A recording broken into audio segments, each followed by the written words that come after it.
Hello everybody, this is the Vikstrand. 2021 is officially in the bag.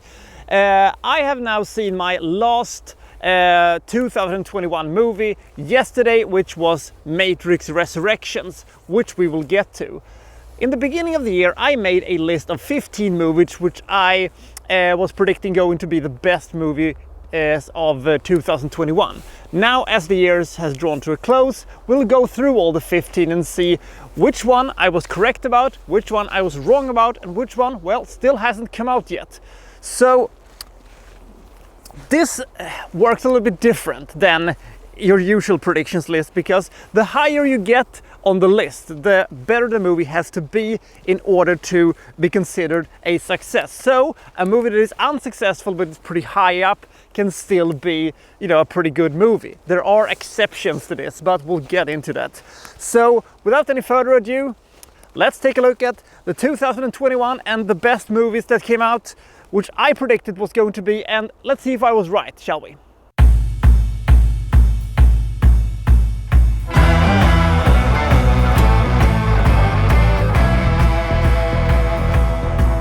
Number 15, Black Widow. Failure. Black Widow was released about 7 or 8 years too late. We were all blown away by Scarlett Johansson as, Black Widow, even though they didn't have the balls to call her Black Widow, you cowards. And we were all hoping for, an awesome origin story and something like that. And if it would have come out around 2013, 2014, it could have been an awesome movie.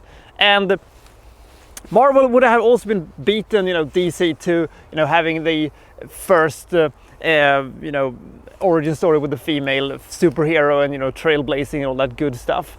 However, when it finally came out, it was a hodgepodge of, recycled materials from old MCU storylines, and there was a couple of really goofy characters that I actually liked, mixed in with a bunch of really boring and dry and uninteresting characters, especially Black Widow herself. Scarlett Johansson looks so bored in this movie. It feels more like a hostage video.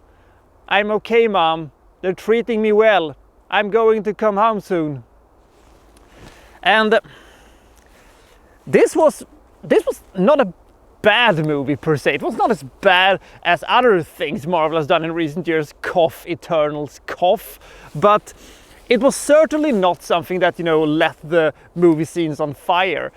And also, this movie was basically a movie to get over Florence Pugh's, character, the sister of Romanov, overshadowing her. And also, I thought she was really dull and boring, and I didn't care. It wasn't a terrible movie. I've just seen a lot better movies in the same genre, basically. It's weird that 2 movies came out during the time that you easily could have done a good Black Widow movie. Anna and Red Sparrow. Both of those movies could almost have been a Black Widow movie. They just didn't feature Black Widow. I'm not regretting seeing this movie, but it's not going to show up on any of my top 10 lists of the best movies of 2021 or something like that. It was a fine movie. It was totally fine, but it just reduced all the things we liked about Black Widow, and they added a lot of stuff which we didn't like at all, at least not for me.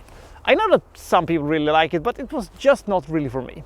The Suicide Squad. Success. As of right now, this is the best comic book movie released in 2021. I thought this movie ruled. The idea of having a bunch of really wacky characters in an R-rated, very rambunctious and completely lunatic movie directed by James Gunn was an absolute masterstroke. I loved the Peacemaker. I loved the shark guy, voiced by Sylvester Stallone. And I love Viola Davis, and I had no idea what was going to happen in this movie. I just sat there and saying, ha haha, that was fucking awesome. The violence, the lunacy, the insanity, and the meta stuff, and the beginning where they had these wacky stuff that happened and everybody just died on that beach. That was fucking amazing. It was really fun, it was really entertaining, one of my favorite movies of the year, and I can understand people really didn't like this movie. Maybe this is just due to the fact that I thought that the original Suicide Squad that came out 5 years ago was just such a boring and dull and completely useless movie, that this movie, just for comparison, was just so much better. I don't know if that is the case, but I really dug this movie a lot. Number 13, The 355. Delayed. This movie is delayed until next year, and my interest in this movie has declined. I don't think it's going to be on my, most anticipated movies of 2022, but we'll see where it goes. Number 12, Mortal Kombat. Okay, Mortal Kombat was a bit of a mixed bag because I love the violence, I love the ultra gory details with the finish and stuff like that. That was really amazing. That was really cool. That was everything I wanted. But I wanted this movie to be more out there. I wanted this movie to be more fantasy based. I wanted this movie to feature more outlandish stuff that it actually had. They teased a bunch of that stuff, but they also wanted to ground this movie in reality somewhat, which I thought was a little bit and also Kano stole the whole damn show. The other characters in this movie was kind of forgettable, and they didn't have nearly as entertaining villains as the original from '95. This movie is, by the way, much better than the '95 version. It is not a perfect movie. It's a dumb martial arts movie with lots and lots of gore in it. There are also these moments where they have to mope and dope, and the hero doubts himself and stuff like that. And I thought, fuck that shit. We want to see gore instead, and we got. However, there is one thing, of course, that I already knew from the beginning that this movie was going to do less good than the '95 version, and that is Mortal Kombat! Dun dun dun dun dun dun dun. The music. They were not going to top that one. I'm not an expert of the lore of Mortal Kombat or something like that, and I've heard that people was a little bit upset that they didn't get this storyline or that storyline, or that they wanted more Sub-Zero or more Scorpion or more whatever. But I was sort of just entertained, and I thought this was a totally fine movie. This was so much better than it had any right to be. Number 11, Infinity. Failure. This movie has a moment, towards the end when they're gonna do the, whole rescue stuff and, kill the villain and stuff like that, that I understood that, this movie's kind of dumb, isn't it? I didn't exactly know why I exactly thought this movie was going to be good. I like Mark Wahlberg, I like Antoine Fuqua. I think those two have made a couple of really good movies, and he's a good director, and the material seemed to be interesting. But after 5 minutes, I knew that we were in trouble. This felt like some kind of a YA novel adaptation of some kind of a Matrix rip-off or something like that. It felt like a cool concept that in the hands of a more unique filmmaker, and with a studio that maybe didn't interfere as much as Paramount may or may not have done, it could have worked, but I doubt it. This was boring, this was uninteresting, and maybe, just maybe, this movie felt so flat because they had such an incredibly bad villain. Number 10, Old. Failure. I knew about 25 to 30 minutes into this movie that this is not gonna be good, you guys. You never know what an M. Night Shyamalan movie is going to bring you. It's either gonna bring you joy, or it's going to bring you, absolutely. This movie kind of brought me. This was a boring movie with incredibly hokey performances and a story that I thought was really bonkers. It had a twist that for a couple of seconds made me go, oh, but then made me go, oh. I mean, it's not as bad as, you know, other bad Shyamalan movies like The Happening or The Last Airbender or Signs. Fuck you, Signs. But this was a waste of time, and I ended up just wanting this movie to end about, you know, when half of the movie had ended. I was like, I don't care anymore. This is boring. And number 9, Godzilla vs. Kong. Failure. This movie was entertaining. This movie had a lot of big boy bashing going around, and the idea behind it was a bit cool, but it had a lot of characters I really hated. The conspiracy theory, you know, kids that was running around and causing all sorts of mayhem and havoc. I wanted Godzilla to just eat them so we could get rid of them, but they had to shoehorn them in anyway, everywhere. And I was like, can't we get rid of these fucking kids? I hate you. I hate you, hate you, hate you.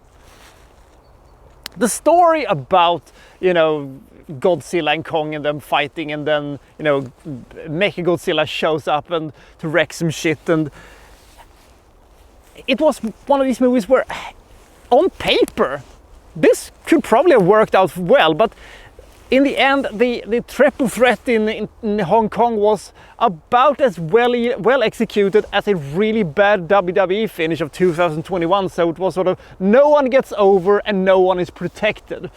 I liked when they were, you know, down on the, you know, Hollow Earth thing and were chased by a bunch of creatures and stuff like that. But this was just, I like the idea of the monsterverse, and I like how they're using, you know, these creatures, and the special effects are really impressive, and the movie is really spectacular and has a fantastic scope to it, and it's a big spectacle.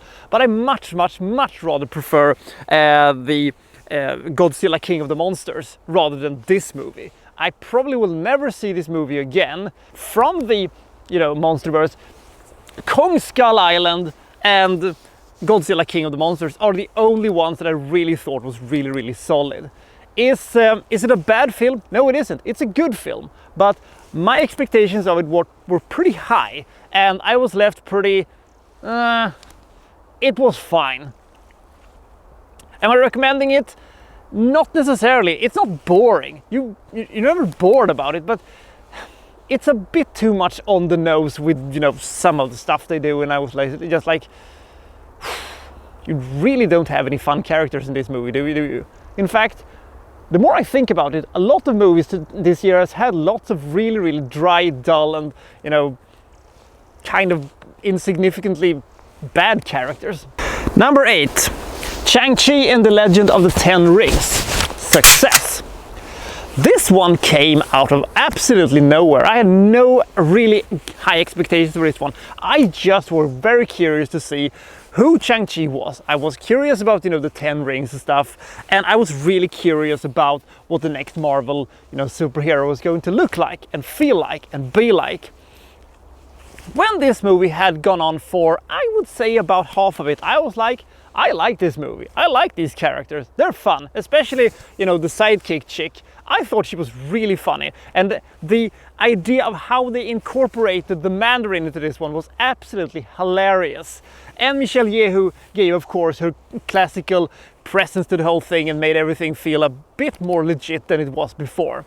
But then, the success part of this movie came out, and because this movie just simply turned into an weird, you know, fantasy movie, and I was all there for it. And some people could probably argue that the fantasy bit was not the most effective way of building this thing, but I really liked it. I thought it was a spectacular, entertaining, and very fast-paced movie with an excellent villain that makes totally sense. That is not all the time you can see that in a Marvel movie, but this one, they absolutely pulled it off. Number 7, A Quiet Place, Part 2, Success. This is technically a 2020 movie because it came out in a couple of territories in the beginning of March, just before the pandemic of 2020. So this will officially not be a 2021 movie, but a 2020 movie. But this is the best horror film that has been done this decade. Granted, the competition for it isn't that feisty, but this was still almost as good as the first one. There are some fantastic tense moments in this one that are so good. Emily Blunt is just so good, and all the characters, you care about them so much because you have so few of them, and you never know where, you know, stuff is going to go. And, you know, the idea about, you know, them being completely silent and, you know, the monsters are coming to chew on them and stuff like that. I was so stoked for this one, and now I actually want a sequel. I want to see a conclusion to the story. I want to see where this one goes. I want to have a Quiet Place Part 3, and then I want the story to be over. If they can do that, if they can pull in a really, really solid ending to this one, good or bad, I will be a very happy movie fanatic, and I will say that that will be the greatest trilogy of horror movies that has ever been made. Come to think of it, is there actually a series of horror movies that actually only has 3 entries into it? Comment below and we'll see if we can get a conversation going about that. Number 6, Matrix Resurrections. Failure. I saw this movie yesterday, and when I went home, I thought about one question. Who wanted this? Was it Warner Brothers who forced this down the Wachowskis' throats, so they said, okay, but we're gonna make a mockery out of the whole thing? And I'm gonna tell you this much. It was a bold decision to make. It was an interesting decision to make. They had, you know, an idea that I didn't, you know, saw coming, but it was not good. They have, you know, taken away all the cool things about the Matrix, and so long time has passed that, you know, Matrix has sort of become almost a joke of itself, that even though I still love these movies, I can understand that it's easy to ridicule them for, you know, the bullet times and the overindulgence of, you know, quasi-philosophic discussions and stuff like that, but I like those things. The movie may have pretended to be smarter than it was, but this movie was just dumb. This is a movie that pretends to be smart, but it's dumb. The Matrix original trilogy was a movie that pretended to be smart and fooled us into thinking that it actually was.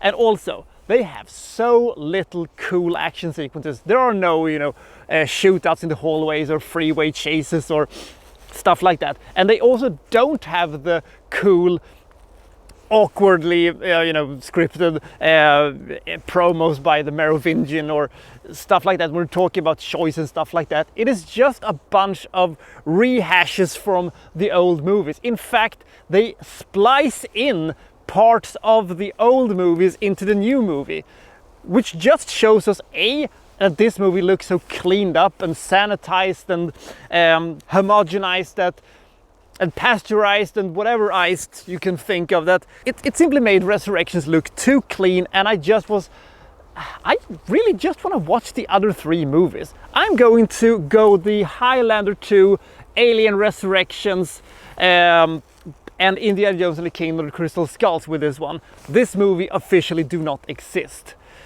And they also delivered what I thought was going to be a bold and, mind-bending finale to the whole thing. Instead, they had a mild cop-out, and then they had a really boring and uninteresting ending.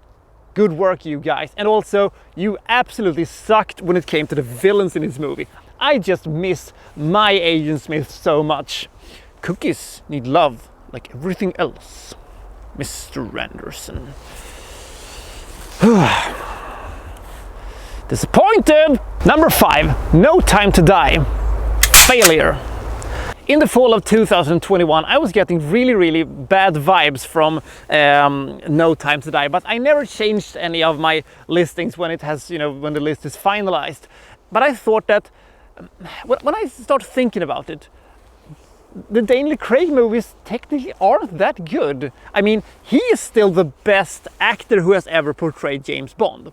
And the movies are so well made and they are so big and spectacular, but they're also kind of hollow, and they always feels like it is the first chapter over and over and over again. I don't know what I expected really from this movie, but I didn't expect this. I will say this: they're not cowards. They did a bunch of stuff I never thought that they were going to do. But that is also a bunch of stuff that I didn't wish that they were doing, because it's very simple with James Bond. It is escapism, it is funny, it is entertaining, and it is supposed to just be a male fantasy. It is what we wish we were. We wish we were this cool. We wish we get hot women all the time and we travel to exotic locations and, you know, solving crimes from, you know, masterminds and who wants to take over the world or something like that. But somewhere along these lines, along with Daniel Craig, the movie is turned into something else. And re-watching the Craig movies, I have come to the conclusion that they kind of threw out the baby with the bathwater. If they want to push agendas and if they want to, you know, do stuff, fine, do that. Can you please not do that in my James Bond movie? Thank you very much. I hated the villain. I hated the tone of this movie. I hated the finish of this movie. I hated the villain of this movie. He's officially one of the single worst movie villains I've ever seen. I thought he was so boring, and the fact that we had Blofeld, but then we didn't have Blofeld anymore. Ooh. They also tried to pair up James Bond with a bunch of new people and, you know, try to give other people, you know, bigger positions and stuff like that. And that was okay in Spectre. But I've always liked James Bond as more of a one-man show and, you know, stuff like that. I thought that this movie was simply too long. The movie was too dull. The movie was too dark. The movie was too gritty. And I want to be entertained when I see a James Bond film. I was not entertained. Fun fact, I saw The Spy Who Loved Me the same night after I saw this movie. And I said when the credits started rolling, I want to see this movie again. I really want to see this movie again. When I saw the credits roll for No Time to Die, I said to myself, I never want to see this movie again. I will probably never see this movie again. There are worse James Bond films out there. Diamonds Are Forever, On Her Majesty's Secret Service, Die Another Day. But I could re-watch them because they are objectively entertaining and fun. This was not. Number 4, The Kingsman, delayed. Oh, go to hell, Kingsman. When this year was almost ending, I found out that this movie was going to be delayed again, which officially has made The Kingsman delayed 4 years. I really hope it's worth the wait. I really do. Number 3, The Last Duel, success. Ridley Scott blamed millennials and stuff like that for, you know, this movie bombing at the box office. I am not surprised at all this movie bombed at the box office, but I'm so happy that he made it. By the way, it was not the millennials' fault and their, you know, phones or whatever, because if you're looking at it, have you ever seen a movie about medieval times that has been a success at the box office? I sure as hell cannot come up with one. Hey Ridley, you have actually made one yourself, the really good movie Kingdom of Heaven. But this movie feels like a medieval version of Rashomon, about, you know, two knights that telling their stories and the woman that's sort of caught in between them. It is a really deep dive into, you know, what medieval France was like, which was absolutely fucking sucked. I love the fact that we once again has Matt Damon on our screens, and I thought that Ben Affleck with, you know, silly haircut or not was really entertaining. I really like Adam Driver also. Very solid, very cool. It looked fantastic. It was just such a grim, brutal, and well played historical drama. They don't do that lots these days, and I was really sad to see this movie flop, but at least it was a really solid movie, and at least for once I was really happy when I left the cinemas. This was almost perfect. There are few little small things I would have liked to see changed ever so slightly, but it also shows what life in medieval France really was like. And I just liked this movie so much, even though Monty Python has kind of destroyed this type of movie, because I always expect, you know, bravely bold Sir Robin, rode forth from Camelot, every time, you know, they're having these battles and stuff like that. Number 2, Mission Impossible 7, delayed. Ugh. I was annoyed when they said that this movie was going to be delayed. Well, at least we'll have that to look forward to in 2022. Number 1, June. Success! Oh, thank God. When I sat and watched June, I sat there and I was scared to death that they were gonna fuck this up somehow. I was so afraid that something was gonna go awry and, you know, that something was gonna go completely off the rails. By the way, fun fact, 15 minutes before this movie started, I was informed by my uncle that I saw this movie with, who is a big Dune fan, that you do know that they have only shot, you know, half the movie. I said, they have? And, you know, when the movie title came out and said Dune, part 1, I said, oh, they have, haven't they? And I love this movie. I think actually that the movie that from 1984, you know, by David Lynch, I like this movie. I like the movie a lot. This movie is just so amazing. It's so massive. It is just such a visual spectacle. I love this movie. The characters were great, the battles were great. This was not an action movie. This was more of a psychological space movie that really gave us Frank Herbert's vision of Arrakis in all its absolute glory, and I cannot wait for part 2. This was an absolute home run success. By the way, when it was originally scheduled that Dune and Tenet was going to come out the same year, I was like, I wonder which movie is going to be the better one. I predicted that Tenet was going to be the lesser good movie than Dune. It was actually the opposite. I think Tenet is better than Dune. Those two movies, by the way, are still the best 2 movies of this decade, and I think they're still going to be 2 of the best movies when this decade is up. We'll see what 2022 has in store for us. So I'll see you next time from, well, so-and-so reviewing, well, such and such. Thank you for watching. Thank you very much.